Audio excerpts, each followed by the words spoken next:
Hi creatives! In this video I am going to make my journal for the new study Twisted Scripture from By the Well for God. So let's get started. First, I just took out one of each of the papers that come in the paper pack from By the Well for God. There's 8 different designs. And I needed more pages than that because I wanted a double page spread for every page that I work on. So I pulled out just a variety of scrapbook papers, and these are just the trimmings, the edge trimmings that I took off. And once I selected what I needed, I cut those down to 6 by 8 inches. So I did not cut the By the Well for God papers at all. And you can see here that I have a 6 by 8 layout, and I'll have a double page spread for every day of the devotional for 14 days. So step 1 was putting my papers in the order I wanted them in, and I moved those around a little bit. And I do have some plain white pages in here as well, but those pages are all going to be decorated, so that doesn't really matter. And then the other pages, I just tried to have some complementing papers. So that's the back cover. And so there's my back cover. And then my front cover is the pretty floral design. Okay, so once I got those all together, the next thing I had to do was put a score line, because I'm going to be binding this with a Japanese stab binding. And Japanese stab binding traditionally does not open very well.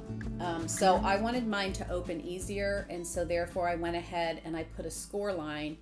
And I did my score line a 1/2 inch in from that outside binding edge. So you can see that I've really already put the score line in these before I started the video. But I have a little scoring blade on my Fiskars trimmer. It's the black one, and I think you can still get these. But you don't want to push very hard. That's the real trick on these, is don't push too hard on that scoring blade, because my papers kind of vary. Like I had mostly cardstock, but some of them are a little bit thinner than others. And I wanted to make sure that I didn't rip the paper. And sometimes when you're scoring, if you put too much pressure down, you can actually put a tear in the paper. So I'm just laying them down, and then I'm scoring each one. Now, really important, what I did was I laid my book on the right-hand side of my trimmer, and then I opened my pages like I'm opening the book. And as I opened each page, I laid that on the 1/2 inch mark on the right-hand side of my trimmer. And then I just scored that edge. So you can see right here where I have a score all the way down. And now I have every page scored on the outside binding edge, and it's all scored a 1/2 inch in. The next thing is I went ahead and pre-folded on my score lines. I wanted to make sure that those pages were folded ahead of time before I put the binding on. And it also helps if I had one that scored a little bit too close to the edge. If I was going to have a tear or a hole in the paper, by pre-folding I would know if I had a weak point in the paper. So I just went ahead and folded each side. And if you notice, I'm laying my finger on the narrow edge, and I lift the page up, and then I can just bend it back and go across and then unfold it again. And I just keep moving the same direction as if I'm opening the book page by page. So we'll just go ahead and fast forward through this.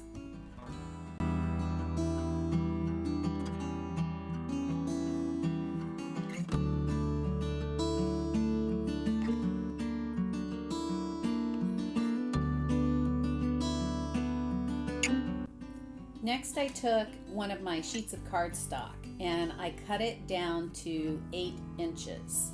So I got this little strip off the end, and that strip could be used if you want, but I just put it off to the side.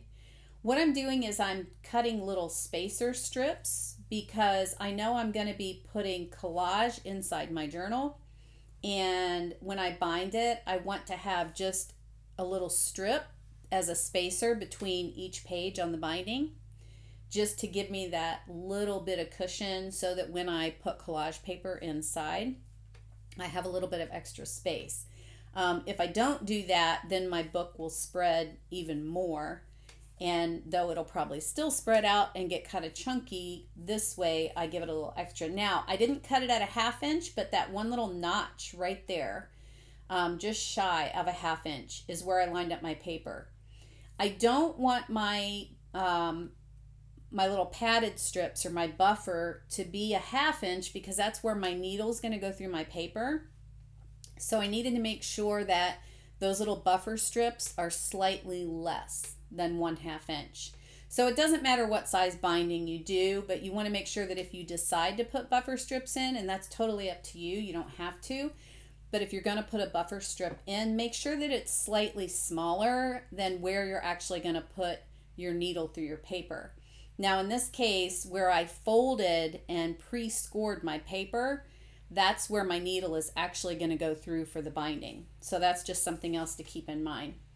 So I just went ahead and cut a bunch of these so that I would have one to put between every single page in my journal. Okay, now I have all my pages for my journal that are scored and folded, and I have my little buffer strips, and now I just need a plain white piece of paper that is also 6 by 8 inches, and I cut one earlier. There it is. And so you're going to want a piece of paper that is 6 by 8 inches, the same size as your cover, whatever size your cover is. It doesn't have to be the same as mine, but you're going to want a piece, and you're going to fold this a couple of times to figure out where your binding holes are going to be. And you can do as many binding holes as you want. It just depends on where you fold your paper. So on mine, I wanted it to have several holes because I'm going to be using some yarn to bind it, and I want that yarn to actually be an element of the design, which means that I wanted to have more holes in my binding because I want to be able to see the yarn and have more of it. You would still have the same length of yarn if you did less holes. It just wouldn't wrap around the spine of the book as many times. So if you only wanted 3 holes, then you fold your paper in the middle, and then you fold it again and you have 3 holes. I folded it yet again, which gave me 7. The next thing I'm doing is I'm marking a 1/2 inch in from the edge because I want my holes to be on the line that I creased on the pages. So I drew my line very carefully. I'm kind of slow with the ruler, but I want to make sure it lined up. And then once I have that line drawn, I'm just going to put an X at every intersection where the fold line and the ruler line are. And so those are actually going to be my binding holes. And this is my template. So the nice thing is, now that I've made this piece of paper, I can write on it that it's a 6 by 8 journal template. And I will have that in my drawer. And if I do another binding like this, I'll already have my template made, which is kind of nice. Next, you're going to need a couple of binder clips of some kind, and you're going to lay your template on top of your pages. Make sure that the ruler line is on top of your score lines because that's where your binding is going to be, and then clamp those together. And then you're going to need a book awl.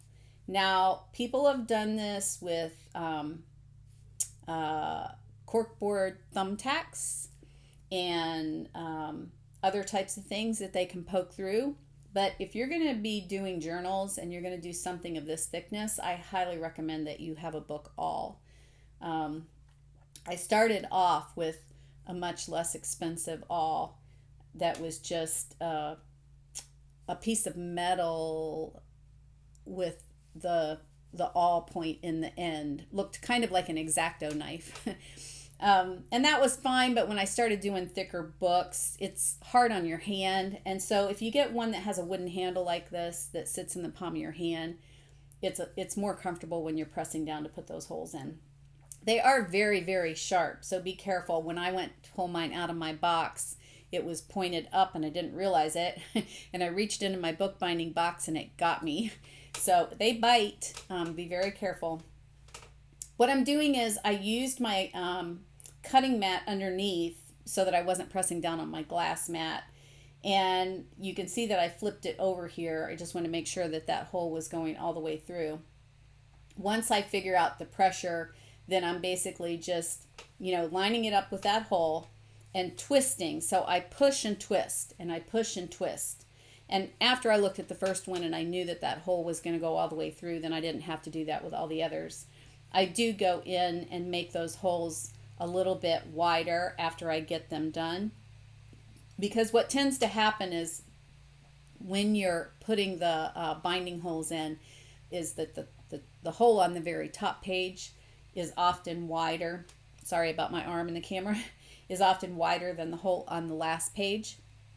And I wanted to make sure that those holes were bigger. And actually through the process, you can see the holes here. Not perfectly straight on that last page, but it's close enough. I'm not worried about it.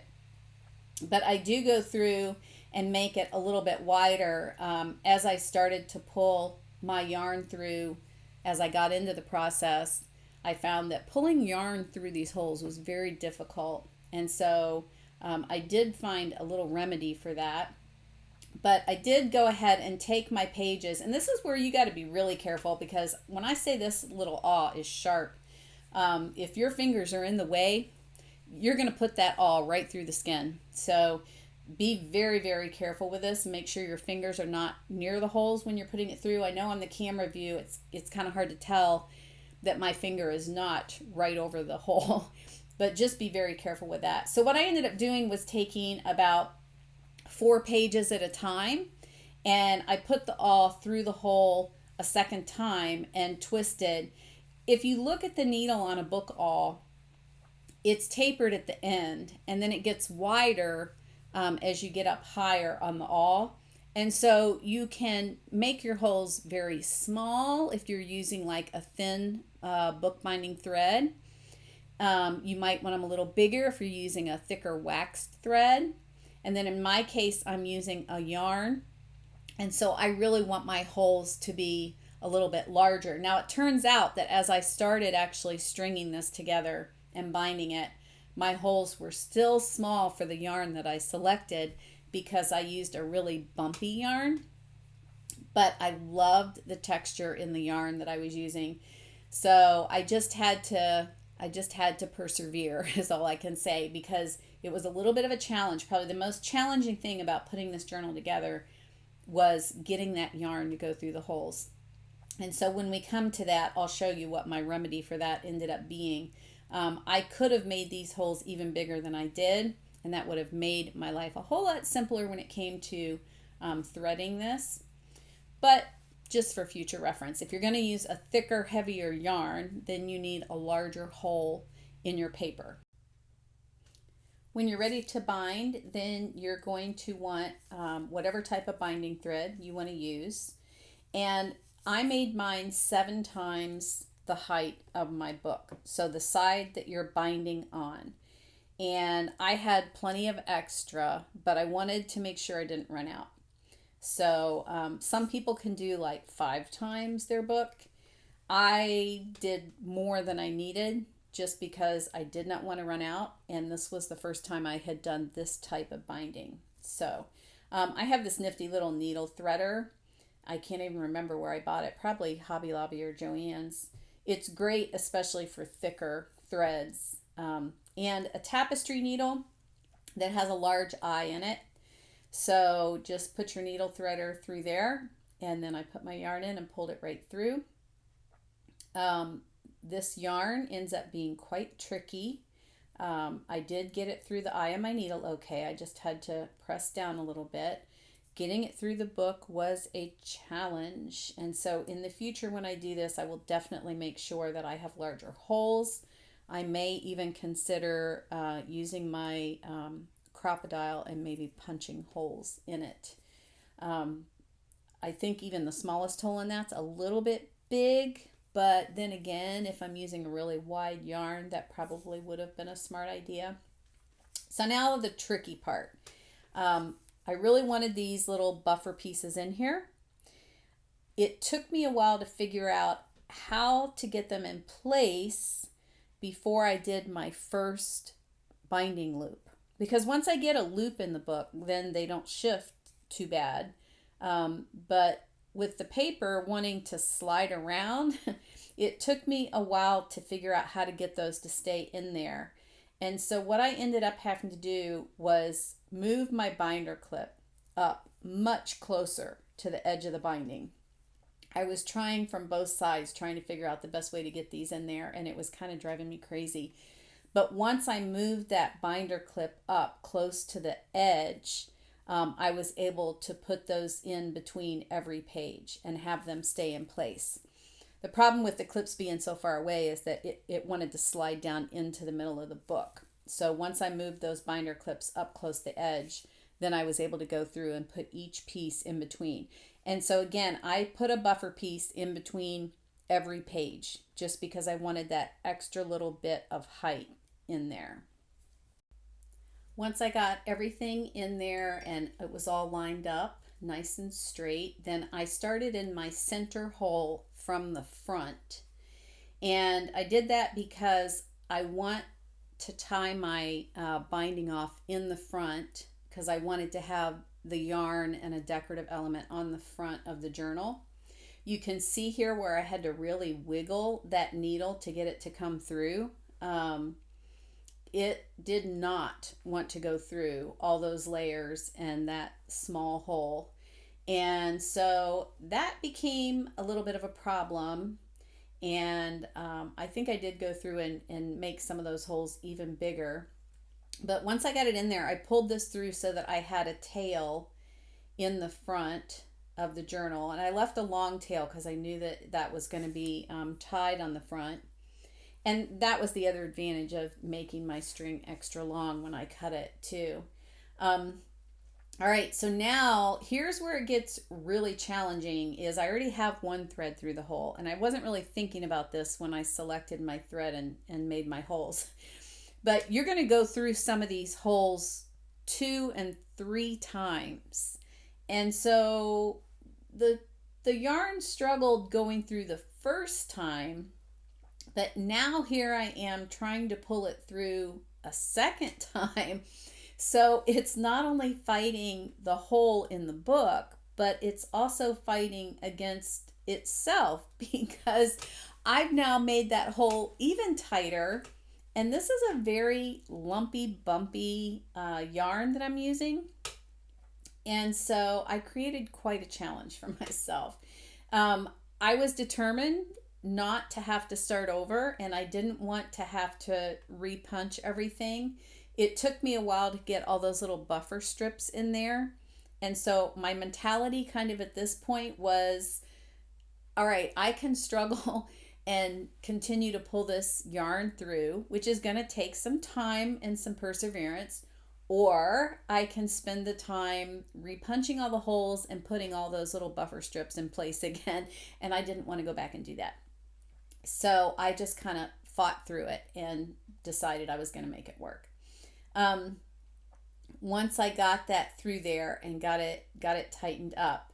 Now hindsight, I will say I pulled my yarn tighter than I should have, because if you pull your yarn too tight, then you're probably going to defeat the purpose of having your buffer in there. Because when you see this binding, you're going to notice that it doesn't only go around the edge of the book, but it also goes along the crease on the paper. So it was a learning process for me as I did this. This is the first time I've done this type of binding before, and it was definitely a learning process. So probably the 2 biggest things I learned is if I'm going to use a thick yarn, then I definitely want to make my holes larger. And then the other thing is be careful not to pull my binding too tightly when I'm pulling it through the book. It'll be fine because the nature of this yarn is it's going to stretch over time. And so it will expand a little bit. It's just going to start off tighter. It would have been better if I had just not pulled it quite so tight. So those are the 2 most important things I learned. Larger holes and don't pull your binding quite so tight. This is called a Japanese stab binding. And the way that this works is I went in from the front to the back in the center hole. And I pulled that through. And then I made a loop and I went around to the front again, which gave me my first loop around the binding right in the middle. And then I went on the top to the next hole in one direction. It doesn't matter whether you start off going towards the top of the spine or towards the bottom of the spine. It really doesn't matter, because what you're going to do is you're going to go up one side and you'll get to that corner and finish, and then you're going to come down to the other side. So I'm kind of struggling here because I have so much yarn to deal with. But here's how I started to remedy the problem of getting the thread to pull through. You can see there where I went across. So through my center hole, and then I went across to the next hole, and then I loop around the binding. And now I'm going to go through the next hole. So you're going to see on the front, I continue to go in the same direction through the next hole. I discovered that if you'll see, I take my finger here and I get hold of this yarn, and if I hold that yarn around my finger on the other side, I can put tension. And so what happens is, with this bumpy yarn, if I pull on it just a little bit to make some tension on it as I'm pulling it through the hole, that tension causes those little bumpy nubs on the yarn to kind of flatten down some more. And so it made it easier for me to pull that through the hole. And I think this is when I have to go grab my my little gripper. Okay, after I had the loop around the hole closest to the first corner, then I actually wrap around the opposite direction, parallel to the spine of the book. And this is where my gripper comes in, because my fingers were getting tired of trying to pull this needle through, and it's slick, and so I couldn't pull it through the book. But I found if I went and got my jar gripper, I could grab that needle and pull it right through because it wasn't slipping out of my fingers. So you get the thread around that corner nice and straight, and you're done with that first side. So there's my papers in there. And this is where I should have not pulled quite so tightly. You know, as I'm doing this direction that goes parallel with the spine, I was pulling too tight. And the yarn will stretch over time, but if I do it again, I won't pull that tight, because I kept tugging on it, you know. It's like I was going to make sure it wasn't coming apart, but I made it too tight, and I shouldn't have done that. So you can see now half of my book, the top half of my book is bound, but of course it's every other one. So if you look at the threads, there's a gap in the middle between the holes. And so now I'm getting ready to go back the opposite direction. And what's going to happen is I'm going to be covering up the gaps that were left on the opposite side each time. And so this is where it's getting to be even more of a struggle with that needle coming through, because I have multiple layers of yarn through those holes, and I'm trying to push it to its limit and get it to go through that hole again. So lesson learned, I definitely needed bigger holes because of the type of yarn that I was using.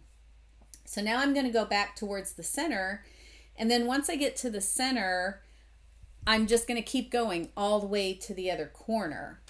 And when I get to the other corner, I'll wrap the end of the corner like I just did this one, and then I'll work my way back to the middle again. So you can see that I'm halfway done with the binding, and I have this in slow motion so that you can see what the binding looks like on the first half. And it's along the spine, and it also loops over the spine, and then it's along the spine on the back side. So half the binding is now complete. So we started at the center, we worked to the corner, and then we worked back to the center again. And so the next step is to do the other half in exactly the same way. So where my thread comes out, I'm going to go through the next hole, and I'm going to pull the thread through that hole. and then I'm going to loop around the spine. Sorry, I think I jumped too fast from my slow motion. But I loop around and then I go into the next hole again. So this is the thread coming out of the next hole. And then I loop around the spine. You can see I'm looping around and I'm pulling it back out through the same hole again. Okay, so now I'm right down to the end and I'm going through the last hole.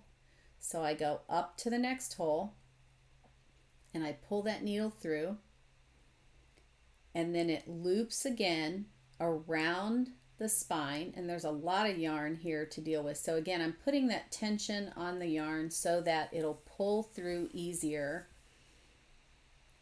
And then I'm going to loop around the spine again on that last hole. So go around to the back, pulling it through the same hole again to create a loop around the spine. You can see the loop there, how it goes around. Struggling to pull that last one through there. And then I'm going to have to go through the same hole again to do the corner that's parallel with the spine. So again, through that same hole. So this is my third time of pulling yarn through that same hole. And this time the loop is going parallel with the spine. And so I pull that through again. So now I'm down to the corner and I'm almost there. I just have to fill in the gaps. Remember, as you go one direction, it leaves a gap. So I'm going down through the hole to fill in that gap. And then I'm going to come up through the next hole to fill in the gap. And I'll be back to the middle again. When I come up through that last hole, then I'll be back to the middle again. I am sure that in the process of doing this, I have made mistakes. And so if there's anybody out there that has done the Japanese stab binding before, I am sure you have found every mistake I made. I probably did it in such a way that I didn't have to go through the holes so many times. I'm sitting here thinking about it in my head.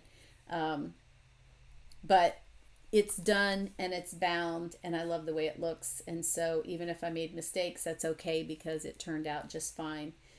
When I got back to the front with my thread, then what I had to do was loop it under. So you can see the back, it's all done. It's parallel with the spine, and then each hole loops around the spine. And then on the front the same way. I have that one final gap on the front, and so I am pulling my thread underneath the binding that's already there, and I actually am going to loop it over and slip the needle under a second time because I want it to be nice and snug. And then that piece is going to get tied with that long tail that's under my hand on the left-hand side. That's the tail that I originally started with. And so as I pull this under, then I'll measure it out, the length of my tail, and then I'll go ahead and trim it. So I have the tail that I started with and the tail that I ended with. And then I'll just go ahead and I'll trim that, and then I'll tie it. And then I decided, I started to tie, well, I think I did tie the first knot there, but then I also decided that I wanted to add some other yarns for decorative purposes. So I went ahead and picked out a couple other yarns and I added in there to make my bow at the end.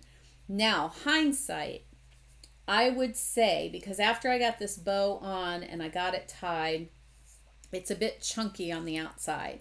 So when I did my first day's devotional page, I realized that I couldn't get my page to lay flat, and I had to actually untie the bow so that I could get the yarn to lay flatter and get the page to lay flatter. Sorry, I'm getting a little frog in my throat. If I do this type of binding again, I think I will definitely wait until I have my devotional study finished. In other words, I would go ahead and stack my loose leaf pages in the order I want them, and maybe just put them in an envelope. I don't know, but clamp. I could just put a binder clamp on them, and I would do my pages each day of the study, and then after my pages are completely done, then I would bind my book together. That would remedy a couple of problems. It would remedy the problem of the pages not laying flat while I'm trying to work on them. And I also don't think I would need to put the spacers in. I might, I don't know. But if I've already done my pages and they've already got the bulk in the middle and I bind them last, then I shouldn't have to put the spacers in, because my pages are going to lay at whatever thickness I've created them to be. I think because I was excited to try this binding, I wanted to go ahead and make the book before I started the devotional study, and so I went ahead and bound it together. But now, hindsight, I think I would go ahead and just do the devotional study and then bind the book. However, if you wanted to use this same technique just to make a little sketchbook, or even it could be a paper collage book, as long as you realize it's going to get real thick and chunky. Okay, we're over 30 minutes, so I think I'll do the cover decoration in a separate video. Thanks for hanging in there with me through this binding tutorial, and I'll see you next time. Bye!